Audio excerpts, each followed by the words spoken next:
বারোবাঁকিয়ায় পর্দা উঠল কাদিমাকাটা ভ্রমণ পেশাজীবী সমবায় সমিতি লিমিটেডের 18তম আসরের ঘরোয়া ফুটবল টুর্নামেন্টের।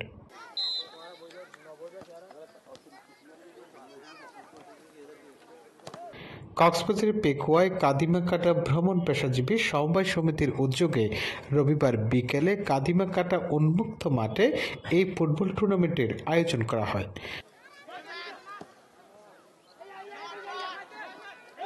এতে কাদিমাকাটা সমাজ প্রতিনিধি মাওলানা মোহাম্মদ হোসেনের সভাপতিত্বে কাদিমাকাটা ভ্রমণ পেশাজীবী সমবায় সমিতি লিমিটেডের সভাপতি ওসমান গনির সঞ্চালনায় এতে প্রধান অতিথির বক্তব্য রাখেন শিলকালী জারুল মুনিয়ার বিশিষ্ট ব্যবসায়ী শফিউল আলম। এতে বিশেষ অতিথি হিসেবে উপস্থিত ছিলেন কাদিমাকাটা ভ্রমণ পেশাজীবী সমবায় সমিতি লিমিটেডের সাবেক সভাপতি নজরুল ইসলাম, নাসির উদ্দিন, আলী হোসেন সহ আরও অনেকে। কাদিমাকাটা ভ্রমণ পেশাজীবী সমবায় সমিতি লিমিটেডের সভাপতি মোহাম্মদ ওসমান গনি বলেন, এলাকার যুবকদের মাদক থেকে বিরত রাখতে তাদের এই ব্যতিক্রমী আয়োজন।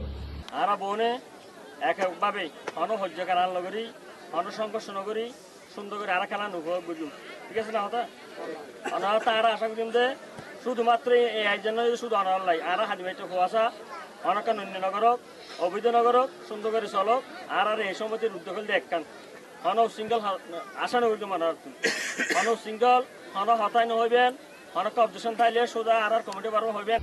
খেলায় টাইব্রেকারে মামা ভাগ্নে একাদশকে 4-2 গোলে হারিয়ে MSF প্লাস স্পোর্টস ক্লাব জয়লাভ করে।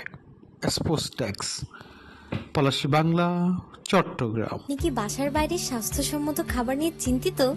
তাহলে আপনার জন্যই নিয়ে এসেছে হোটেল দি রহিম স্বাস্থ্যসম্মত খাবারের নিশ্চয়তা। হোটেল দি রহিম, আলহাজ কবির আহমদ চৌধুরীর বাজার, পেকুয়া, কক্সবাজার। ফোন 018311878770। পার্সেল যোগে যে কোনো অনুষ্ঠানের খাবার আর বিরিয়ানি পৌঁছে দেওয়া হয়।